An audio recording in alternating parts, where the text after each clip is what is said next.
আলহামদুলিল্লাহ তৃতীয় রমজানের দিন আমি এই যে দেখতে পাচ্ছেন ইফতারের জন্য এখানে কিছু সবজি রোল বানিয়ে নিচ্ছি। আর সেই জন্যই দেখেন আজকে ভিন্ন স্টাইলের সবজি রোলগুলো বানিয়ে নিচ্ছি। আর কিভাবে বানাচ্ছি কি বানাচ্ছি সেটা আপনাদের সাথে বিস্তারিত শেয়ার করব আজকের ভিডিওতে। তো এই যে এখানে অলরেডি ভাজতে চলে এসেছি, আর একটু এখানে হালকা ফুড কালার ইউজ করেছিলাম, যার জন্য খুব সুন্দর একটা কালার চলে এসেছে।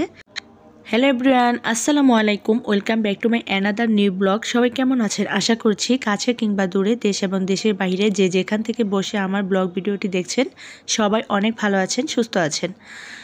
আলহামদুলিল্লাহ আপনাদের দোয়াও ভালোবাসায় আমিও বেশ ভালো আছি। তো আমি রিমঝিম চলে আসলাম আপনাদের মাঝে নতুন আরেকটি লাইফস্টাইল ব্লগ নিয়ে। আশা করছি ব্লগটি ভালো লাগবে। এখন যেহেতু রমজান মাস, আর রমজান মাসের ইফতারি সেহরি এগুলো আমাদের আজকের আয়োজন। তো যাই হোক, ছোট একটা ভিডিও নিয়ে আপনাদের মাঝে হাজির হয়েছি। আশা করছি পুরো ভিডিও জুড়ে আমার পাশেই থাকবেন। তো আমি এখানে এই যে ইফতারির কিছু আয়োজন করছি। আজকে হচ্ছে আমি এখানে কিছু সবজি রোল বানাবো। তো সবজিটা কিন্তু এর আগে আমি বানিয়ে রেখেছিলাম ফ্রোজেন করার মতো আর কি। তো যাই হোক, সেই সবজিটার বাকি অংশ দিয়ে হচ্ছে যেহেতু আমি কিছু ফ্রোজেন করেছি, আর এখন বাকি অংশটুকু দিয়ে আজকে হচ্ছে ভিন্ন স্টাইলে সবজি রোল বানাচ্ছি। আর কিভাবে বানাচ্ছি দেখতেই পাচ্ছেন। তো সবাই তো আসলে একরকমভাবে বানায়, আমি একটু ভিন্ন স্টাইলে বানানোর চেষ্টা করছি। আর এভাবে খেতে কিন্তু খারাপ হয়নি, অনেকটাই ভালো লেগেছিল। তো এই যে আমি এই আটার ডোটা কিন্তু অনেক আগেই মানে খুব সুন্দর রেস্টে রেখে দিয়েছিলাম। বেশ কিছুক্ষণ আগে এটাকে মুথে নিয়েছিলাম খুব সুন্দরভাবে। তো এখানে সামান্য একটু লবণ আর তেল দিয়ে এটাকে বেশ ভালো করে মুথে নিয়ে রেস্টে রেখে দিয়েছিলাম আধা ঘন্টার জন্য। তো আরও বেশিক্ষণ রাখলেও সমস্যা নেই, কম বেশি এটা কোনো ব্যাপার না, তবে একটু রেস্টে রাখলে কিন্তু বেশ ভালো হয়। তো এখন হচ্ছে এগুলোকে এই যে আমি রোল আকৃতি করে নেব। তো সেজন্য একটু বেলে নিচ্ছিলাম বেলনা দিয়ে। তো আর এখন হচ্ছে এই যে এখানে পুর দিয়ে দিব। আপনারা চাইলে এখানে মাংসের কিমা বা অন্য যে কোনো সবজি দিয়েও এটা তৈরি করতে পারেন। তো আমি এখানে দিয়েছি আলু কুচি, টমেটো কুচি, গাজর কুচি, তারপর হচ্ছে পাতাকপি কুচি, এগুলো দিয়ে আর কিছু চিকেন ছোট ছোট করে কিউব করে কেটে দিয়েছিলাম সবজির ভিতরে। তো এভাবে হচ্ছে সবজি রোলটা আমি মাঝে মাঝে বানিয়ে থাকি, আমার কাছে বেশ ভালোই লাগে খেতে। তো এই যে ছোট ছোট করে রুটি বেলে নিলাম, পাতলা করে, একদমই পাতলা করে বেলে নিয়েছি। আর এখন হচ্ছে এই যে সবজিটা ভিতরে দিয়ে এখন চারপাশটাকে দেখেন কিভাবে আমি এভাবে লাগিয়ে দিচ্ছি। এতে করে কিন্তু আপনার ভিতরে সবজিটা একটুও বের হবে না। তবে আমার কাছে এই পদ্ধতিটাই সবথেকে বেশি ভালো লেগেছে। তো এই যে দেখেন আমি কিভাবে ভাঁজটা দিয়ে দিচ্ছি সবজিটা ভিতরে দেওয়ার পর, মানে পুরটা এভাবে দিতে পারেন। তারপর হচ্ছে এভাবে সুন্দর করে আমি কিন্তু একটু আটা দিয়ে আবার খুব ঘন করে একটা ঘামের মতো বানিয়ে নিয়েছি। এটা দিলে কিন্তু একদমই মানে খোলার কোনো সম্ভাবনা থাকে না, রোলটা খুব ভালোভাবে মানে সেট হয়ে থাকে, আর এটা দেখতেও ভালো লাগে। তো যাই হোক, প্রত্যেকটা আমি এইভাবে বানিয়ে নেব খুব সুন্দরভাবে। আজকে হচ্ছে একটু ভিন্ন স্টাইলে কিছু খেতে মন চাচ্ছে। তো যাই হোক, আমরা যেহেতু রোজা রাখি, আর রোজার সময় কিন্তু যত কথাই হোক না কেন আমরা ভাজা পোড়া আসলে ছাড়া একদমই খেতে পারি না। তো ফল পাশাপাশি ভাজা পোড়া সব কিছুই আমাদের মানে ইফতারিতে থাকে। তো আমার কাছে মনে হয় একটু ভাজা পোড়া না খেলে কেমন জানি নিজের কাছে মনে হয় যে না, ইফতারিটা অসম্পূর্ণ হয়ে গেল। তো যত খারাপই লাগুক না কেন শরীরটা, তো ভাজা পোড়াটা আমরা একটু বেশি পছন্দ করি সবাই। তো সেজন্যই একটু ভিন্ন স্টাইলে কিছু করতে ইচ্ছা করে ইফতারিতে। আর ইফতারির সময় মনে হয় যেন সব খেয়ে ফেলতে পারবো আসলেই, মানে তখনকার সিচুয়েশনটা এমন থাকে যখন আসলে মানে সারাদিন রোজা রাখার পর মনে হয় শেষবেলায় যেন আমরা সবই খেয়ে ফেলতে পারবো। আসলে কিন্তু তা সম্ভব হয়ে ওঠে না।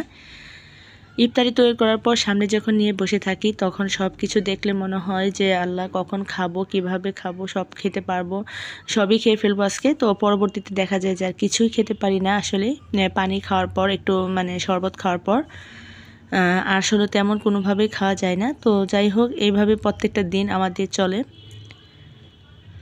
তো এই যে একে একে আমি রোলগুলো এইভাবে বানিয়ে নিচ্ছি। তো প্রত্যেকটা রোল এভাবে বানিয়ে তারপর হচ্ছে ব্রেড গামে খুব সুন্দর করে কুট করে নেব। তো আপনারা চাইলে এইভাবে রেখে দিতে পারেন, ব্রেড ক্রাম্ব ছাড়াও কিন্তু রোল বানিয়ে এভাবে ভাজা যায়। তো সেটাও কিন্তু খারাপ লাগে না, ভালোই লাগে খেতে। তো যে সকল আপু ভাইরা আমার ভিডিওটি দেখা শুরু করেছেন একটা লাইক দিতে ভুলে গেছেন, প্লিজ প্লিজ আপু ভাইরা লাইক দিয়ে পুরো ভিডিও জুড়ে আমার পাশেই থাকবেন, আর ভালোবেসে আমাকে সাপোর্ট করে যাবেন ইনশাল্লাহ। আমাকে ভালোবাসা দিলে অবশ্যই আপনারা ভালোবাসা পাবেন। তো যে সকল আপুরা আমাকে ভালোবাসে বা আমাকে ভালোবেসে আমার ভিডিওগুলো দেখে থাকে, তো অবশ্যই তাদের ভিডিও আমি ভালোবেসে আমার সময় মতো আমি পৌঁছে যাই দেখার জন্য।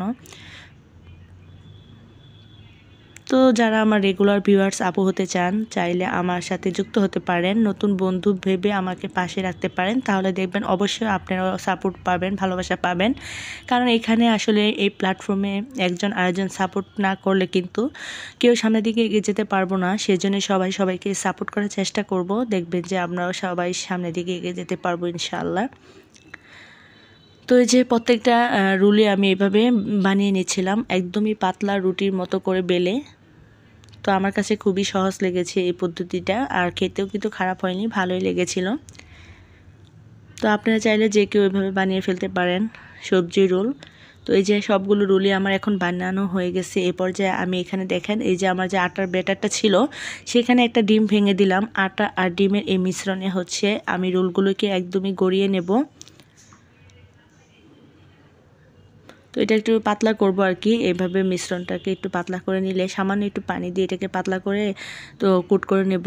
এতে করে কিন্তু এই যে ব্যাটারটা খুব সুন্দর মানে সফট হবে এবং কি এখানে রোলের সাথে খুব সুন্দরভাবে মিশে যাবে। আর ঘন থাকলে কিন্তু ভালো করে মিশানো যাবে না। তো এই যে ব্যাটার রেডি করা হয়ে গেছে, আর পাশে হচ্ছে আমার ব্রেড কামও রয়ে গেছিলো অনেকগুলো, তো সেগুলো দিয়ে হচ্ছে আজকে রোলগুলো বানিয়ে নিচ্ছি।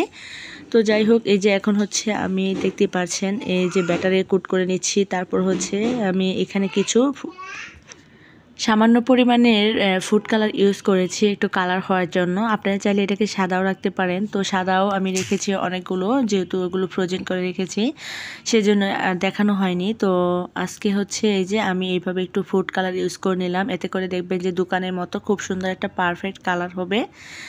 তো যাই হোক, প্রত্যেকটাতে এইভাবে আমি হচ্ছে ব্রেড কামে ডুবিয়ে নিচ্ছি, তারপর মানে এটাকে খুব সুন্দর করে ভেজে নেব।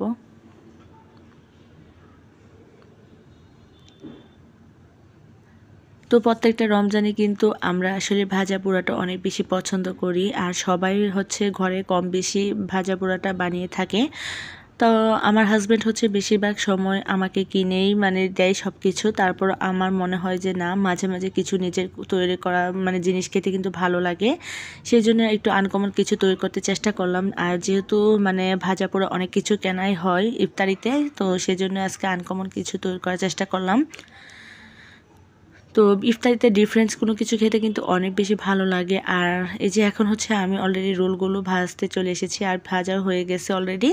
তো এই যে দেখতে পাচ্ছেন প্রত্যেকটা রোলে আমি ভেজে নিয়েছি, তো অনেক বেশি সুন্দর লাগতেছিল। আর অনেক উপরটা অনেক ক্রিস্পি হয়েছে, ভিতরটা মাশাআল্লাহ অনেক সফট তুলতুলে হয়েছিল সবজি রোলটা।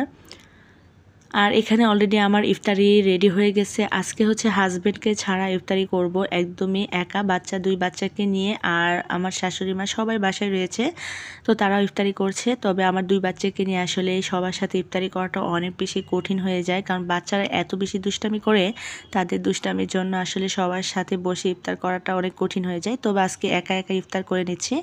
তো হাজব্যান্ডকে ছাড়া একা একা ইফতার করতে একটুও ভালো লাগছে না। তো আমার হাজব্যান্ড হচ্ছে আজকে বাইরে ইফতার করবে, সেজন্যই বাইরে চলে গেছে।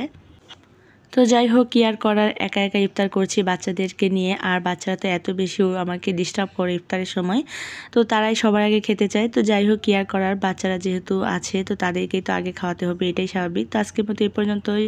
সবাই ভালো থাকবেন, সুস্থ থাকবেন। আল্লাহ হাফেজ, আসসালাম।